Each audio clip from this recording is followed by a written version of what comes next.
Hey guys, welcome to another episode of the What's the Use podcast. My name is Yusra. I'm your host. Today I'm joined by a very, very special person and very dear friend of mine, Dr. Cory Buckner. What's up, Cory? How you doing? I'm good. It's very exciting to have you. We've been talking about this for a while, so I'm really happy that we're able to actually make it happen. I am as well. Like you said, we've been talking about it for a while. Yep. The theme has been manifestation. You know, we've been taking things from our mind and putting it into reality, and this is just one of the many things that we're going to do. So I'm excited to be here. No, for sure, and I'm very happy to have you. My little podcast set up today. So, tell us a little bit about yourself. Okay. I mean, that's a lengthy question, but I'll break it down as you mentioned. My name is Cory Buckner. Dr. Cory. Dr. Cory Buckner. He's really humble, y'all. Currently work at USC in the athletic department as Okay. assistant director for athletic academic support. Okay. That's my career, but my calling is coaching, inspiring, motivating, writing, and just kind of stepped into it. You know, I came up in a family where athletics was the paradigm for which we were to understand how to get through life. So I didn't realize when I was a kid that I'd step into being a coach, having been coached all my life. Mm-hmm. And so I'm excited. I'm excited about stepping into the destiny version of me by pouring into me every day and helping others do the same. Okay, cool. So in today's podcast episode, we kind of wanted to take things a little differently. As you know, we've been talking a lot about manifestation and kind of getting into this understanding of self, right? Where we discover who we are, what it is that we really truly desire, and being able to navigate through our path by removing the distractions that keep us from that, right?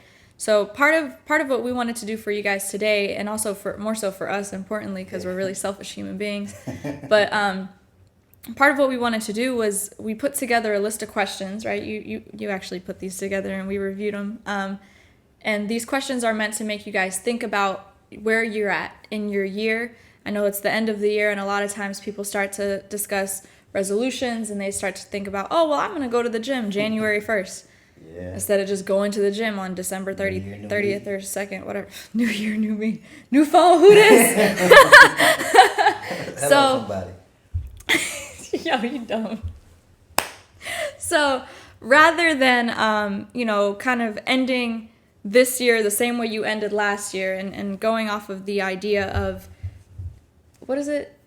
If you want things to change, you got to do things differently. Yes. I think there's a quote that says you can't. Well, it's when people So many always quotes. talk about doing the same thing and expecting different results. Yeah. It's the definition of insanity.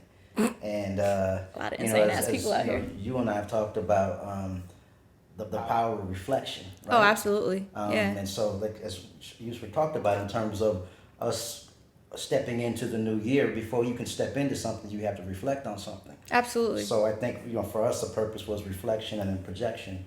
And so you did a wonderful job of ordering these questions, looking back on 2019 and the lessons that we pull out, the insights that we let resonate on our spirit, and then project and set an expectation on where we're headed and where we want to be. I think at the end of the day, if you don't really know where you're going, then you're not really sure like what path is going to get you there. So our goal is just to offer a little bit more clarity and a little bit more support. That's the word, clarity. Remember that one. Yeah. So you can't hit a target you don't have. Okay. Dropping gems. So with that being said, just to kind of explain the process that we're going to go through is we have a series of questions. We're just going to hand off from one to the other. So I'm going to ask you a few questions, and we'll just go back and forth. Just for the audience, these are honest, on the spot answers. These are things that we've thought about. So you're getting the real, the raw, just how we feel about where we're at in our own individual lives. I would just like to say, as human beings, we do have a tendency to compare ourselves to other people. So if one of the questions is, what have you achieved this year? And I say, I made the New York Times bestseller list, and you're nowhere near finishing your book or whatever it is that you're thinking of doing. This is not meant to be a comparison video. This is just meant to be an honest conversation between two people who are striving to be better versions of themselves. And so our hope, and I don't want to speak for you, so you obviously say what you need to say, but our hope is that my hope is that you take from this, little gems in which you can apply in your own life, and have the conversation with yourself and kind of, offer yourself a little bit more clarity going into this next year. So. And I'd like to add on to that as well, because as you talked about in terms of this clarity and this reflection, this is an exercise that we came up with together for ourselves, as she mentioned, but we then started to realize that these are questions you can ask yourself, the audience. You guys can sit and be honest with yourself. I think there's this notion that I know to be true, is that there's no transformation without transparency. And so when we talk about these questions, this isn't for anybody else but you. I mean, we're in a position where we understand the power of vulnerability. And so as you said, when we answer these questions, we're answering these questions from a place of authenticity and a place of manifestation. But we can't get to where we're going unless we know where we are. Absolutely. So this, hopefully through this conversation, you guys will be able to sit and think about how you can apply these questions and talk to yourself. What's the story that you're telling yourself? We talk about it all the time. You change your story, you change your life. So today you're going to hear our story. Yeah. All right. So with that being said, let's just jump right in. First question. What are you most proud of in 2019? I got to say, 2019 has been good to me. Okay. But I've been good to it as well. I think 2018, I set an expectation on the things that I wanted for this year, and I said that I wanted to write my first book. Mm-hmm. And it was a thought. And so now at this current moment, I've completed the first draft of my first book. Wait, so you decided in 2018 you wanted to write a book in 2019, and the year is not even done yet, and you're already done with the first draft? Yes. That's incredible. I appreciate it. That's incredible. There's something magical about taking a thought and putting it on paper, because yeah. You guys are hearing the finished product, but it was a journey. Oh, I bet. It was a journey. Absolutely. But to be able to put it out there and be able to share this with those that need it, and based on the book, I had to become a higher version of myself. So I guess another thing that I was proud of was completely and utterly investing in me. For the longest time in my journey, I think I invested harder on my job than I did on myself. Mm-hmm. And I wasn't giving the best to all the places that needed my best. And so to start these routines, start getting clear on my vision, let's back up. I had got clear on my values. Okay. And it was going back to this transparency piece, right? Where I said to myself, you were raised with certain values, but at some point you got to look and think, am I honoring these values? Mm-hmm. And after I completed my doctorate at USC, and that was one thing I was proud of in 17, but then I had only set my journey up for completing a doctorate. And so, listen to me, y'all, the power of vision is real. I didn't have a vision, but I knew that in order to have a vision, I had to know what I stood for.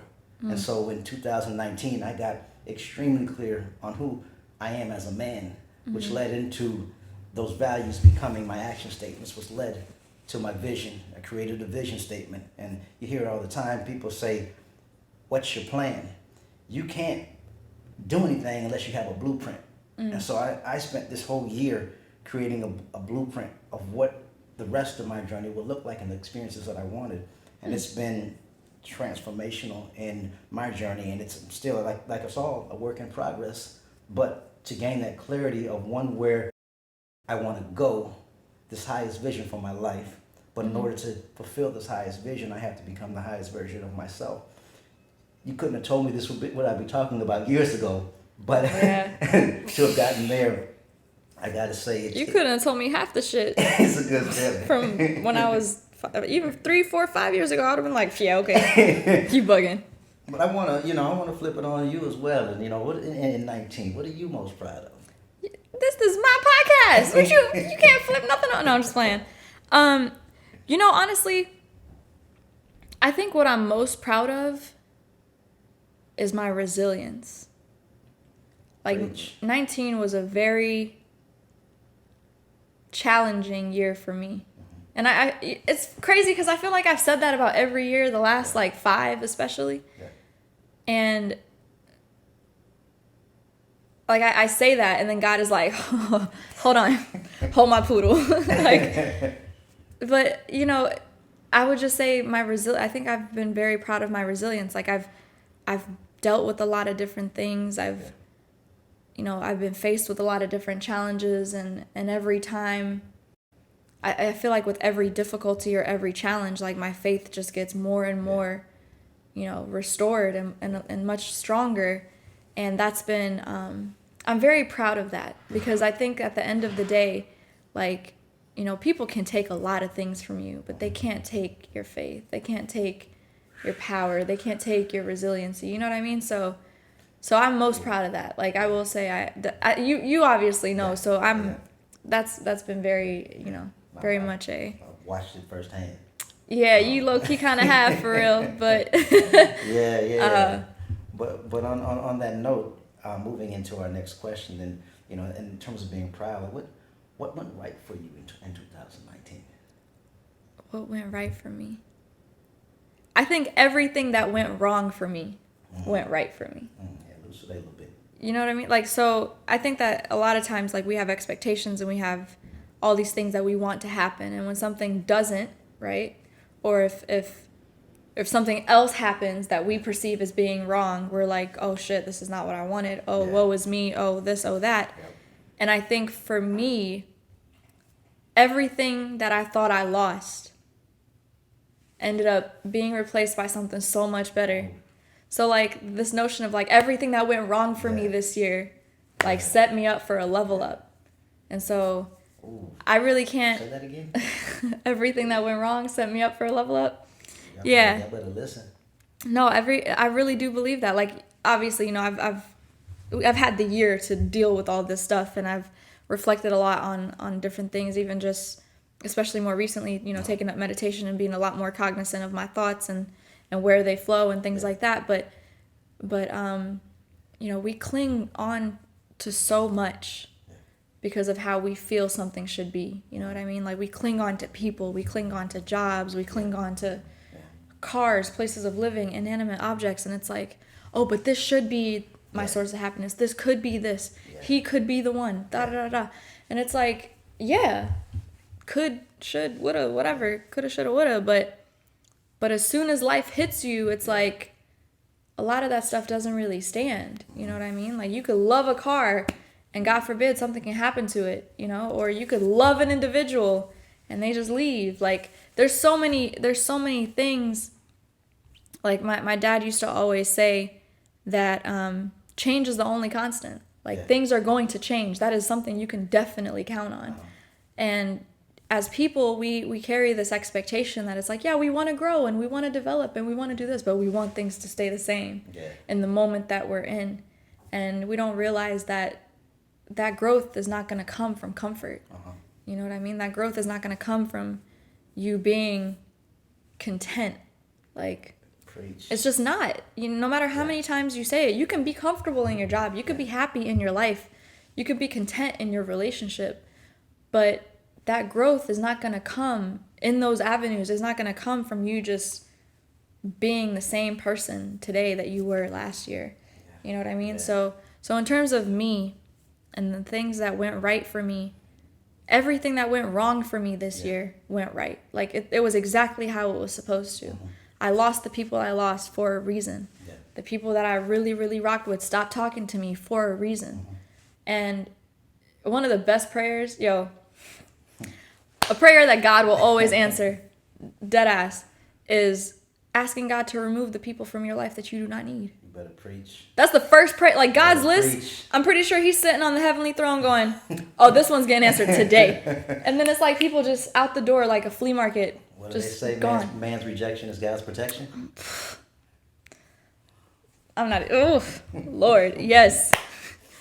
Yes. You know, and I want to add something too, because you're speaking on something so powerful, and we talk about everything that went wrong went right. You know, Yeah. and a lot of times for people, we think that the struggle, like the storms, are meant to drown us, right? No, But at what point do you realize that they were actually meant to teach you how to swim? they're meant to purify you. You know, Preach. like rain is a very purifying element. Like it's not even funny. Like when you look at your life over the course of, you know, however many years that you've been on this planet, Yeah. everything has happened exactly the way it was supposed to.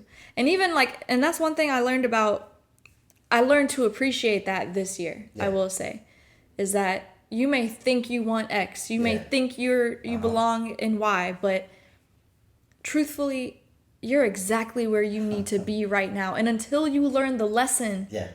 that that you're meant to learn from being in that place, you're not gonna go anywhere else. You're gonna keep learning the same lessons. You're gonna keep dating the same dudes until you finally learn that fucking lesson.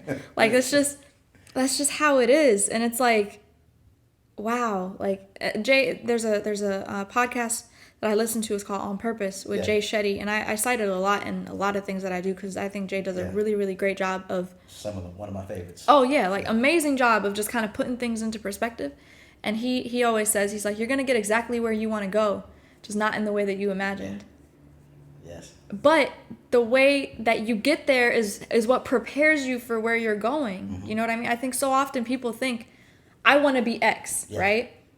But they're looking at that from a surface level. Like athletes, you know, as an athlete, like you know, 100%. most guys, girls, whatever, like when they're athletes, they're training for a specific thing. They're either training to be an Olympian, they're Yep. training to be, you know, in the NBA, NFL, Sure. whatever the case is.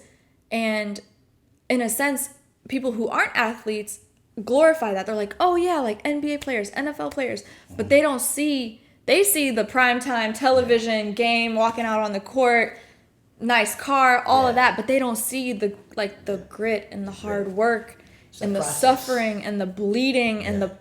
the athlete's foot, like all the nasty ass shit that people have to go through, the bones hurt, like Yeah. breaking, like they don't see all of that in the process. And like when you think about what it takes to be deserving of Yeah. where you want to go, Yeah. the journey is the best part. Yeah. Like the journey is absolutely the best part. And so for me, Yeah.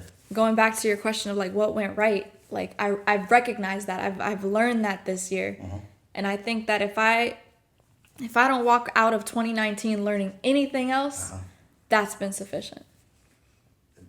I think that's one of the greatest lessons you can learn, to be honest with you.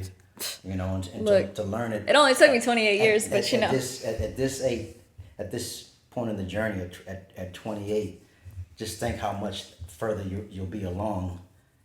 Not even 10 years from now, but a year from now. Oh, for sure. Because you 'Cause it's you built. change, you learn the lesson and you elevate. You build on it, for sure. Speaking of lessons, Yeah. what lessons did you learn this year? Man, I learned a lot of lessons. Oh, I bet. If I was to say, I'll give you a couple of them, but one thing that I think resonates very deeply in my soul right now is the power of my imagination. One of my favorite spiritual mentors, I think I've shared this with you, Dr. Wayne Dyer. I always call him Dryer. Yo, I need to stop doing that. Wayne He, Dryer. Had a book called Manifest Wishes Fulfilled. And Oh, I think you told the me about art- this. Yeah, exactly. The Yeah, art yeah, of yeah. manifesting your destiny. And I read another book of his before that called The Power of Intention. I didn't realize how the dots were connecting and how it all starts with that intention and putting it out there. But then manifestation starts with that thought, you know. And a lot of times we think with our memory, which can be Crippling. troublesome. Yeah. Yeah. And so one of the quotes that I love is think with your imagination, not your memory. And when I started thinking beyond my circumstances, beyond the person I am now, but the destiny version of me and the destiny version of the things that I want to accomplish, Right. I tapped into that 6-year-old me. to that kid. Yeah. You know, it's crazy when you think. You remember that? Of course. we I was unstoppable, yo. Unstoppable. You couldn't tell me shit. Couldn't tell you nothing. So jumping on stuff, man. I literally created this this vision statement for myself, right? And I would just sit every morning. You know me. I'm an early morning riser. And yo, this man gets up. This man wakes up at 3 a.m. Like, no joke. But if I call him at 8 p.m., he knocked. Straight up. You know what? I shared with It's you. amazing. Those, I believe are the God hours, right? And yeah, so you talked about that a lot too. I'll sit there and I will listen. I have it recorded on my phone in my notes, my vision statement. And as I listen to it, as my eyes are closed, I imagine everything happening. And I think it was Neville Goddard in The Power of Awareness talks about make your future dream a present fact. Mm-hmm. And she talks about the law of reversibility too. Preach on it. Tell them a little bit about that. The law of reversibility, and I'm not trying to misquote this man, but basically it just talks about the idea of if you think of yourself in the place that you want to be, right? So like, for example, if you want a specific car, or if you want, there's something that you desire. If you think of yourself as already having that. Yep. So if I'm going to use a car as an example because it's very simple, but like if you want a Lexus RCF, like myself, you wake up every day, you get into your car and you picture yourself driving this Lexus RCF or whatever car you want. And he says that the way that the universe works is that by virtue of you picturing yourself in that space, it causes what's known as the law of reversibility, which is the universe will work itself in a way to where that makes it bound to happen because you've already put that out there enough times that it just, you find yourself in that frame. So it's powerful. It's crazy. Shit's wild. It's powerful. When you think about like how your thoughts are literally the gateway. The absolute gateway. Like to anything. It's so amazing. You heard that quote? We are what we think about all day long. I think about food all day long though, for real. So I don't know if that's. Well, maybe that one might not be applicable. I'm not sure if that's. I'm not sure if that's. You guys get where we're headed with it, but I think another life you said lesson that I really was helpful for me was the power of I am statements. Affirmations. Affirmations, and we talk about this a lot. We talk about this a lot, and it's been transformational in my journey, and I learned that there's a difference between thinking of something and thinking from something. Wow, talk on that. It's you can say that I want to be in love, or I want love, versus I am love, or I want to be powerful, or I am powerful. I want to be confident, or I am confident. I want to be a leader, or I am.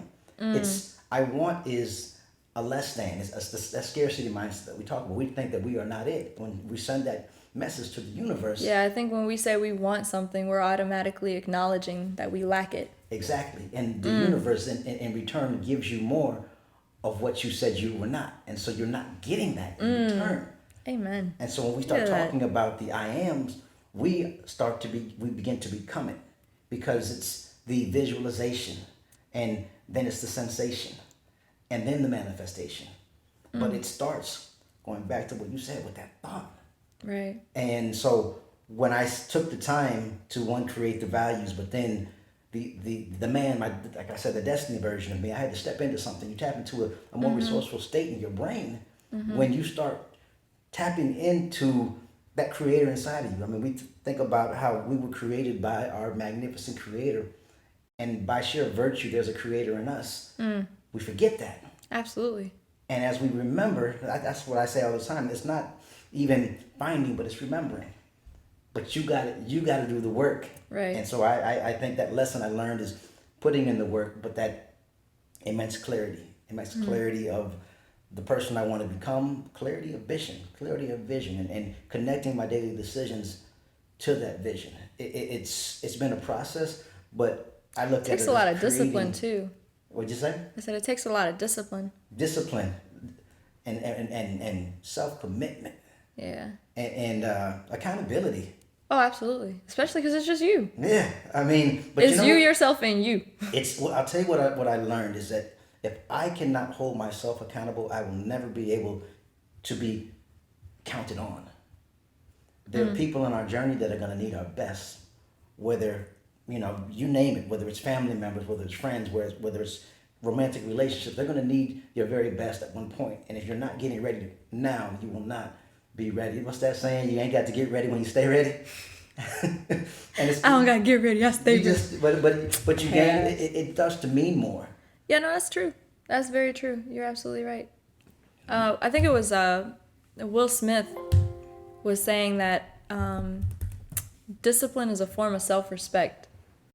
Preach. Yeah, and I didn't understand. Like, it's not that I didn't understand it. Like, I got it when I first heard it, but it wasn't until I started actually putting in the practice of discipline that I realized why it was a form of self-respect. Break it down a little more, because I mean, I 100% agree with you. So I think there's a video that I watched of this gentleman who didn't have any arms or legs. I think he had like, I don't know, I don't remember his name, and it's really annoying me right now, but he was talking about how if I tell you, yo, Cory, let's go to lunch one day, right? And you get up, you drive all the way to this restaurant, and you're sitting there waiting for me, and I don't show up. You don't hear from me, I don't show up. Okay. And then a few hours later, I'm like, oh, my bad, I forgot. Okay? And then, 2 weeks go by, and you're like, yo, Cory, let's go to lunch. Same thing. Eventually, you're going to be like, yo, F this chick. I'm not trying to deal with her. I mean, that's just human nature. Your time is valuable. So you're not just going to... get one time. But speak. Okay. we joke all the time, but you know what you say. Nah, I feel you. I'm the same way. Valuable. I feel you. But what he was saying is, if you wouldn't put yourself in a position with other people to where you make yourself look bad to them, why are you doing it to yourself? Why is it that you tell yourself, I'm going to do this, this, and this, and then you don't? Why is it that you say, I'm going to start working out, and then you may go for a day, and then you don't go back? Yes. Why is it that you make these promises to yourself, and you don't deliver? So would you say on top of the self-respect, the self-worth as well? Oh, absolutely, because I think all of that, self-respect, dignity, self-worth, self-esteem, all of that I think is blended into one thing, which is like the notion of the self. Like how you view yourself is how you treat others. You know what I mean? Like I'm not trying to make this like a emotional thing, but like I think especially not especially, but as a woman, right? Like we're taught that growing up, and depending on where you grow up is obviously going to be different. But for much of like my upbringing, for example, I was always taught that like, oh, I need to get married. I need to have a man take care of me. I need to do this. I need to do that. And for so much of my life, you look for that love in other people. You know what I mean? Like you look for that love in men. Yeah. And a lot of times, whether or not they know it, men will take advantage of that. They'll take advantage of the fact that you don't love yourself because you pour so much into them. Yeah. Or they take advantage of the fact that they probably know you don't feel worthy of love, so you have to overdo yourself to be able to receive it. And so, like, the importance of self-love is so pivotal. Yeah. And it's almost like the most liberating feeling that you could ever experience once you realize, like, Jimmy Butler moment. Like, I don't need this shit. Like, remember when we say we teach people how to treat us by how they see us treat ourselves. Yes, absolutely. And if somebody sees that you're putting your desires to the, on the back burner, if somebody sees that you're not making time for yourself, if somebody sees that anytime they call you and they're like, yo, I need this, but you got something else that you really need to do and you drop it, then you're not really giving yourself an importance. And here's the thing, like, you'll notice the difference in people, right? The people that, like, when you set boundaries, the people that acknowledge those boundaries and respect them, those are the people that have love for you. Yeah. The people that start to say, oh, you changed, oh, you did this, you just need to leave them people alone. You already know. Because, well, I think it was Jay-Z. He's like, I didn't work this hard to stay the same or some shit. People say like, I changed. People say I changed, but I didn't work this hard to stay the same. And it's Facts. so true. It's like the Facts. people that really rock with you, Yeah. the people that really love you, the people that really understand Yeah. you and value you and honor you, it's a like they already know. Like they're not even, man, hand me that book, The Alchemist. It's second shelf, right in the middle. See, game changing. There's a quote in here that. And if you guys haven't picked up this book, we highly recommend. Amazing book, yo! Like amazing book. Read it about 5 times and continue to read it again, but it's a game changer.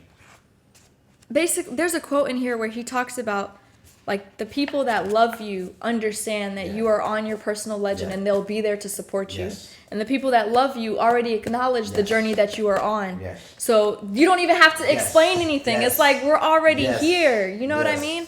It's So I didn't mean to cut you off, but like my dad No, used you're to good. always use this one. He said, "Those that matter, don't mind. they don't mind." And those that mind don't matter.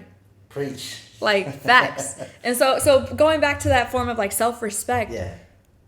the people that care about you and the people that love you and the ones that respect you Yeah. are not going to complain about you doing what you got to do. I cannot talk to you for 3 weeks. I know you're probably writing a book somewhere. Like, I'm good. And then when we meet up again, we'll pick right back off. Yeah. Like, it's not, like, there's a certain level of, like, respect and a certain level of reciprocity that has to occur in relationships. But you're not going to understand that and you're not going to achieve that until you start loving yourself. Period. To your point, it's that operating from a place of love and not fear. You know what I mean? Yes. We've been all of our teaching really have been founded in fear. If I don't do this person Or the won't- absence of. that Yeah. lack. If I don't do this person won't approve of me. Or you're looking for people's permission to be. But that's that fear mindset. But like you said, going to that, you got someone you might say. Go ahead. No, go ahead. No, you got it. No, go ahead. You good. But you're absolutely right. I'm just agreeing. No, but then that point when you realize and you remember that you're either operating in love or fear, but we were created out of love, so love is us. Yes. And then you start operating from those higher vibrational frequencies. Yeah, and people just start to wither away. and we always talk about the eagles and the chickens. Yep. You start realizing that you were born to soar, but then it's interesting when you talked about Hanging around a bunch of chickens. Pathetic. If you hang with chickens, I guarantee you're gonna be a chicken. Yep. But it is like, and I think that's an interesting part too. Is it gets that self-love. It's for you. It's not for the other. It's person. called self-love. You ever seen that Cat Williams thing? Yes. Yo, he was talking about, it's like, you made me feel this way. Bitch, it's called self-esteem. Esteem How of am I going to make you feel about you? Like, esteem of yourself. But seriously. But really though, it's called self-love. Yes. Like, here's the thing, and I think, we're all guilty of this to a certain extent. There's 7 billion people on this planet, 7 billion. 7 billion. 7 billion. I don't give a rat's ass if somebody doesn't like me. I'm good. Like, okay, and like, just go somewhere else, my dude. Like, shit. But we put so much emphasis, like, especially, man, I can't even imagine what it's like being a kid right now, growing up in social media. Yeah. And like living your life off of likes and views, like that is incredible. That is incredible to me. And this notion of worthiness is so volatile. Yeah. Like one day you can get 100 likes on a picture and you'll feel good, and the next day your picture gets 80 likes and you're like, like mind blowing. It's crazy to me. I feel old now. Shit. Wow. Let's we could go on and on about this topic, but I'm going to jump into another one, and this is similar to the lessons that we learned. I mean, I know you could share yours, but let's talk about going into not like reflecting on 19 and even going into 20. What are the opportunities for growth? And I frame it from this mindset of growth, because it's just not our deficits but our growth opportunities. Because we're always, I mean, there should be signs on our forehead that say under construction. Facts. Work in progress. I'm gonna get a tattoo that says under construction. That's gonna be fun. No, I'm not. My mom will kill me. When you say opportunities for growth, what do you mean? Are these like areas in my life that I feel I can improve on? 100%. Oh, okay. I just want to clarify. Yeah. Oh, there's a lot. Yeah. There's a lot. So my biggest thing this year that was an opportunity for growth for me was that notion of self-love. Like getting to a place where I didn't feel like my happiness had to depend on who was in it, who was in my life. You know what I mean? Like I'm going to be happy because it's a decision that I make to be happy. I'm not just going to be happy because Bae is buying me flowers. Like, no. So that was one. The other opportunity for growth, and this is something I'm carrying into 2020 as well, because I think it's important to really progressively work on things. For sure. The other thing is I've become a lot more conscious of what I'm putting into my body. Okay. So that goes from a from a food perspective, what I'm drinking. Yeah. What I spend my time listening to. Yeah. Because that's also being that's entering your body. What I spend my time looking at. Yeah. So I'm not really watching a lot of TV. I'm not really. If I do, I'll watch an episode or something of a show a few times a week. But I'm not sitting in front of the TV all the time. So yeah, like what I'm eating, what I'm listening to, what I'm watching, and all that stuff, and it's like the garden mentality, right? Like your body is for real a temple, yo. Like and out of which everything flows. You don't even realize. Yes. Like I saw this quote one time. I was at a restaurant in Morro Bay, and it said, "Be responsible for the energy you bring into a room." Say that again. Say it again. It says, "Be responsible for the energy you bring into a room." And that's not just like, oh, you walk in with an attitude. That's everything. That's your appearance, how you smell. Like, please shower. Yeah. I don't know why it's 2019 and motherfuckers still ain't showering, but that's a whole other conversation. But yeah. So I've become a lot more conscious of the things that I'm partaking in. Yeah. And what I'm spending my time on. And then another opportunity for growth.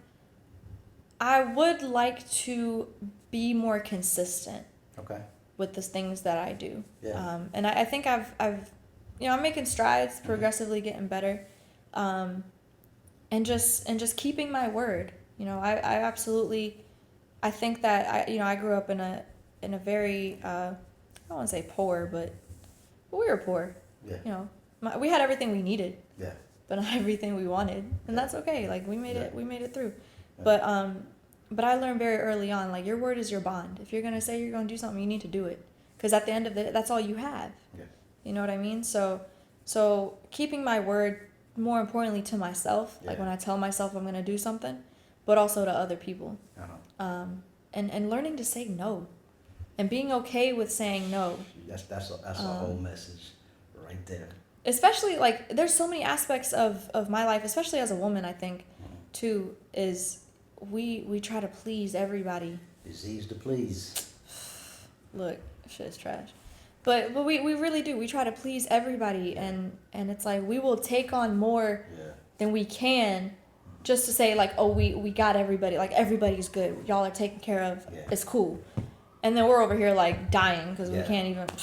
Can't even breathe. Pouring from an empty cup, yeah? Yeah, absolutely. So just, me being comfortable with saying no. Like, if I'm not interested in dating someone, no, I'm good. I'm good, love, and joy. Like, not love, I'm good, go away. Like, all of that. Yeah. Like, learning to say no to things that I don't really want to do. Or if people are going, I'd rather sit here and read a book. Like, no, I'm good. Thank you. And just being comfortable with that. So those are some opportunities of growth for me. Like, just progressively learning to practice those in my life.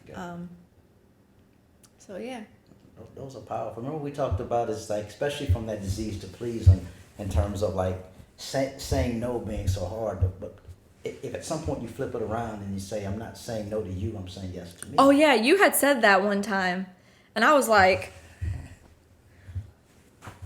Snatched my whole life. I was like, oh, I like that. That makes it easy. We're still tying it back into this to the self-love thing and those Absolutely. boundaries. And if Absolutely. it is, if I pour in, I have more to give you. Absolutely. So Yeah. Those are some really good, really great opportunities for growth. And I would even share with you, like with that consistency piece, I would say that's one for me as well. Yeah. Just also being on time. I need to learn how to be on time. Sometimes I'll be like, man, look, prayers. I'm gonna get better. I promise. So going off of the opportunities for growth, right? Yeah. What are some of the things that you said you wanted to accomplish in 2019 that you didn't, or that you haven't gotten to? Yeah. This is, and why do you think you haven't? And this is where we to keep it extra real with you all, because especially not even with you all, but with yourself. Because I mean, oh, for sure. At any point that's that commitment, right? And it's hard to look yourself in the mirror sometimes and say, I didn't do what I said I was going to do. But like we said before, there is no transformation without transparency. And so right. Yes, there are definitely a couple of things that I said I was going to do in 2019 that I didn't do. That being which I thought I was going to have my first book published. I set a January 2020 date. On publishing? To have it published. I'm self-publishing my first book. And like I said, this is my first book. I never written a book before. I've written a dissertation, so I thought I knew. You like, oh, I got this. Exactly. I thought I had it. I got this. And the book was like, hold my poodle. Yeah. Yo. So, life is you better say it. I'm telling you, like it. So but it was a spiritual journey because I had to learn. In that I did not do what I said I was going to do. I also learned the power of grace, compassion for yourself. Yeah, grace, and giving yourself grace. Yes. I still said, look, I didn't get there, but I got here. You got a book, bro. Like, that's amazing. And I appreciate it. I'm still waiting for that book signing invitation. Oh, you already know. That's amazing. And in conjunction with that one, I would say I said I was going to do more speaking engagements. Okay. And I didn't get to it. And I think you spoke at one event. I spoke at I did. I spoke at a couple of events, and I did. I spoke at a national conference. I did some, and so I'm not. But sometimes you set these high expectations for yourself, and I didn't realize how much of a lengthy process that my book was going to be. Well, I've heard like people literally lock themselves up for months at a time. Oh, it was while they write their book, because it's just like you have to like immerse yourself in the process. I had people in my corner that were like literally didn't hear from me, and I turning down invitations to everything because of just that. But then again, it's like saying yes to yourself. You know what I mean? Like yes, and look at you now. You're about to be a whole published author in a little bit. That's amazing. Are you next? Oh yeah, I'm still working on mine too. Which reminds me, I really need to start getting back on it. No, we getting there. But yeah, those would be the two I think, because I put in my vision statement that I would have my book completed and I would get ready for the international stage. And though there were things that I didn't do, I'm okay with it because the things that I did do far outweigh it. And I'm pleasantly pleased, and I almost said surprised, but I'm not surprised because I had already seen it in my mind. Right. I feel you. And so with the things that I didn't do, that's where we go. They're coming into 2020. Yeah, but even like, and here's the amazing thing. Yeah. You ever hear that quote where they say, "Shoot for the moon. If you miss, you still land amongst the stars." That's my man, Les Brown. Yeah. So, I've been drinking water a lot. But what I was gonna say is, even in your journey, right? Like you wanted your book to be done and published by the end of this year. Yeah. You wanted to have gone to a lot more speaking engagements. Even though you didn't necessarily hit those goals per se, you still have a book. It's not done, but it's still there. Yeah. Like you still took the steps, right? So like I I guess what I'm trying to say is like if you get to the end of the year and you don't accomplish all of your goals, but you've made significant strides, Yeah. like that's still progress. You know what I mean? Yeah. It's better than being at the end of 2019 like I don't even have a manuscript yet. You know what I mean? So like it's still a very like you gotta have some grace. You know what I mean? And be like you gotta clap for yourself sometimes. Like I think, and that's the other thing too. I think that so often, especially if you're like an overachiever or a perfectionist, like you're just like head down, like I need to do this, and this, and you forget to like wake up and smell the roses in a sense where you're just like, yo, like I've actually done, like I'm really proud of myself. You know what I mean? That's a challenge, isn't it? Sometimes it is. It's so hard, especially because I'm just like, but there are people that have all this stuff. I don't got. And then you have to remember, like, I don't need to be. That's their journey. This is mine. Like, you know what I'm on mine. I'm gonna tell you what I started doing just because of what you're saying is because we're similar in the fact that we are high achievers and we want the results to reflect the actions and committing. But I remember at some point I decided to do I call it mirror work, and oh, you told me about this. Yeah, I literally started having conversations with myself in the mirror, and one of the first things I would say is, I'm proud of you. And I can't tell you how transformational that was. Like as I'm looking at you dead in your eyes, I'm looking at me and I'm saying, I'm proud of you. Thanks, Cory. Just fine. Could you imagine if one day you talk into your mirror and then your reflection talks back to you? I would pass but it's out. Not you talking. I would be like,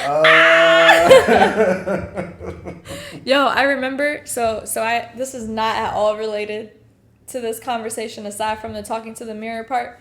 Yeah. I remember, I think I was in like 3rd grade. Mind you, I didn't grow up in this country, or I did, but like my English was trash up until like maybe 5th grade or something. But anyway, there was this girl in my class that was like, oh, you need to go to your bathroom and turn off the lights and look in the mirror and say Bloody Mary. Oh wow, I remember that one. 3 times or some shit, and you'll see something, like you'll see someone appear. So like begrudgingly and like in the most terrifying state of mind possible, you go in, like I went home, went into the bathroom, turned off the lights and did all this, it was saying Bloody Mary, whatever the hell.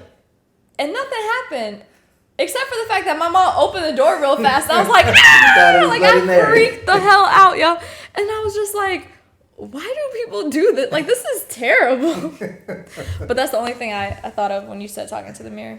Yeah, I mean, it's close, but No, it's not at all related. It was just a horror story. Yeah, no, but I will say that was helpful in reminding me that I didn't accomplish all of the things. Mm-hmm. Like you said, you shoot for the moon and you still land fall amongst the stars. And there's something powerful in that. Absolutely. So, Absolutely. So yeah, those are some of the things that I didn't do and why I didn't do them. Yeah. And we said like it's still being compassionate with yourself and this is a continuation. We talk about some people do the resolutions. We're really not New Year's resolution people. We've set our goals long in advance. And so with this, and even with this exercise, it's just us, reflecting and projecting where we're headed. Absolutely, so, absolutely. It's really helpful so far. So I'm really enjoying this. Yeah, no, same. Absolutely, it's been a I think once you make that decision for yourself too, that you realize like you are a constant work in progress. Constant. Like you're not a constant work in progress that begins at the beginning of the year. Like you don't know if you're gonna make it to the beginning of the year. We just talked about that. What I mean? Any day, every day is a blessing. Every day, every minute, and like why would you even waste it? Like why would you even spend time thinking about doing something another day that you can do today? And I might get this stat wrong, but I believe it's something like 4,952 people die every day. That's a very specific number, my dude. Yeah, I mean, and you can Google it, fact check it. I may be off a little bit, but think about that. If that is in a day, then how many people that in a year? And here we are, we're still here. I'm Googling it. Oh, okay. She's Googling it. You know what? It's not working, so let me know what you find out. We're just gonna have to keep talking. But the point of it being is that when you know that roughly less than 5,000 people are dying every day, and you and I are still here. those people who decided 7,452. 7,000. Okay, so I was off by 3,000. I won't get that one wrong again. See, that's what Google's good for. Google's good for a lot of things. She got a Google gangster over here. Spin the game. Just kidding. But when we think about that, like that 7,000, almost 8,000 people are dying a day, and we're still here. Still here. And so the gift is that we get to do it again. And if you're looking back to what you were talking about, it's the continuation. I saw this quote that said, "Every day that you wake up is God handing you your pen and telling you to keep writing." And I was like, Ooh, ooh. "What? That's amazing." It's a quote that I love. It's success is rented, never owned, and the rent is due every single day. Yo. That's again, actually a really good one. Success is rented, never owned, and the rent is due every single day. And when you really take a second to reflect on that, it's a privilege to be able to get up and do it. This is nobody's guaranteed this. None, yo. That's crazy. That's amazing. So, Cory, thank you so much for sharing all of the amazing insight and amazing conversation so far. We still have a lot more to go. Yeah. However, YouTube limits are kind of ass. But thank you guys for joining us for part 1 of this video. Thank you very much. We will be continuing the conversation. Be sure to check out part 2 in the next video, and we'll see you there. And thank you for having me. Oh, and the next podcast episode too, because I forgot we're recording this as well. Yeah. And thank you for being here. Yeah, no. We'll catch you guys on the next one. Peace and love.